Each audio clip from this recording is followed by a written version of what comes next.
لله رب العالمين والصلاة والسلام على رسوله الكريم وعلى آله وأصحابه أجمعين. أما بعد، قال الله تبارك وتعالى في القرآن المجيد والفرقان الحميد: أعوذ بالله من الشيطان الرجيم، بسم الله الرحمن الرحيم، وتلك الأيام نداولها بين الناس إلى آخر الآية. صدق الله العلي العظيم.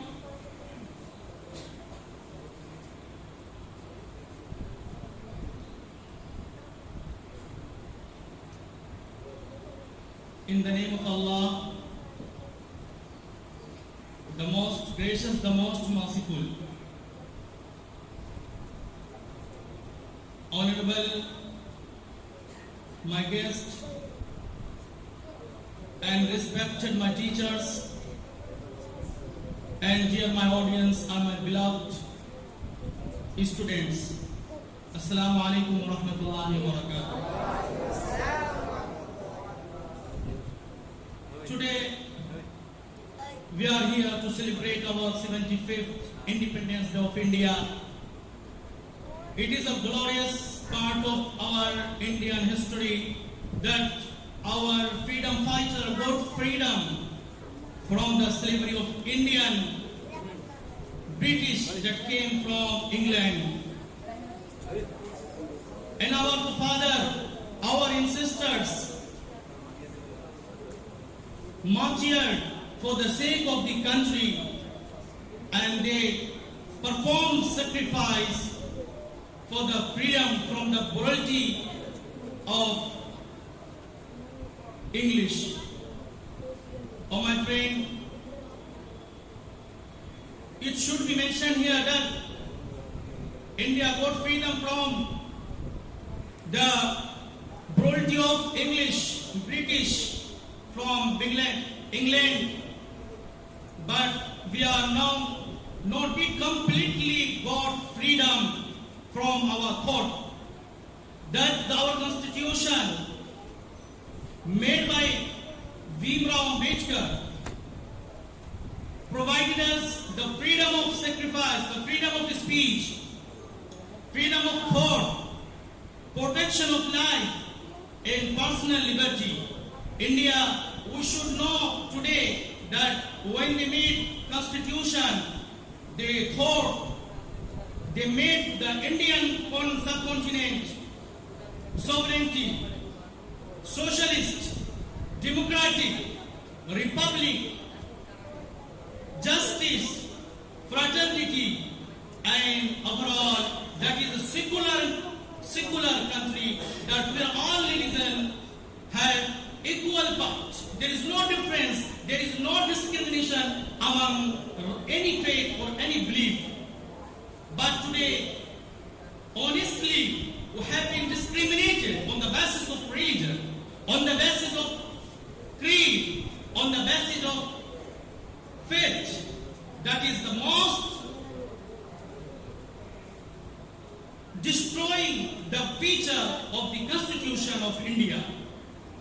Oh my dear audience, I know on 15 August 1947, India got freedom from the slavery, from the domination of British. But Mahatma Gandhi once then, when he was in Kolkata, he said that tomorrow India will be a free country and India will gain a free from dominance of British. But at midnight, India will be partitioned between India and Pakistan. Thus, tomorrow will be a rejoicing as well as mourning.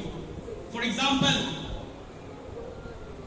when partition happened, our brothers, our ancestors migrated from here and they migrated from Pakistan. Some migrated from India, some migrated from Pakistan. On the border from both sides of the country, they have been killed, they have been tortured, they have been destroyed, there have been more thousands of women abducted by the majority of the citizens on both sides of the country. I have memory the incident that Hassan Mohanji said when Knights in the train coming from anywhere and passing through the strait, the rioters, the destroyers, stopped the train and pulled out the citizens belonging to another community, and they killed them, they tortured them, and they abducted the women who were traveling by the train. It is our country when the partition was happened. Mr. Jawaharlal Nehru said, Muslim community is a minority in India, but we should not trade as minority.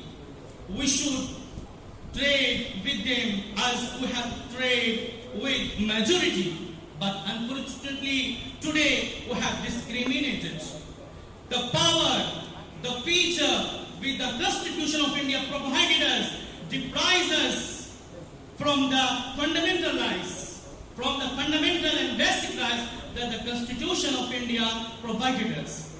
My dear friends, they say the freedom fighter not belong to Muslim minority, but I say from northern part of the India to southern part, from eastern part of India and to the western part, every part of India is sacred, and every soil of the country is screeching and scolding that the soul belongs to minority as well. From northern part of our country, Khan Abdul Khan Ghaffar sacrifices a lot of time for the sake of the freedom of our country. From southern part, we know that Tipu Sultan, rahimahullah, rahmatan wasi'ah, they performed sacrifices for the sake of the country. From northern part, as well as from eastern part, Tayyib ji, Majumdar ji from Gujarat, from Assam, they performed sacrifices for the sake of our country.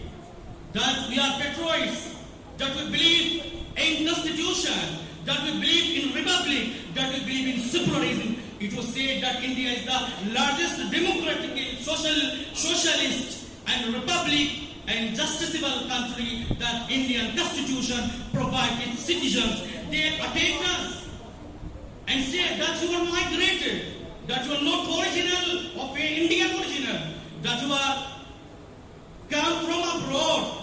In the parliament they say, but we say that the citizenship from which through which you have attained the same criteria I have got for gaining the citizenship for India. There is no difference. You are a citizenship by original, by birth, by creed. That is why I am also a citizen. I have a citizenship of India by birth, by our choice, by chance, not here. Oh, my dear audience, I say, you know, that 20th century, that is a big world, there was a big problem in the world. India itself suffered from 3 consecutive partitions. 1904, 1947, and after that, our death, 1971, when Indian part Bangladesh partition between East Pakistan and West Pakistan. Bangladesh was divided 1971, and a country, Pakistan, was divided from Bangladesh. It was 1971. Oh, my dear audience, it was the moment the great our religious and faith-believable party leader Mahatma Gandhi, he then initiated a lot of movements. For example, Indian National Movement, and that is why, and another beside it, we can mention here that Quiet India movement in 1942. It was initiated by Mahatma Gandhi, and the movement compelled the British India that occupied our beloved country to migrate and to leave the country and go to their ancestor, I mean England, British. Oh, my dear audience, but I know a lot of thousands of, when India was partitioned, a lot of Muslims brothers, Hindus brothers, Sikhs brothers, Christianity brothers that they have here once upon a time, they have been killed for the sake of the freedom of the country. I I say that every part of our country is sacred. Every shining plant, every shining tree, every sandy shore, every mumming insect is holy in our memories. The horses, the trees carries the message of love.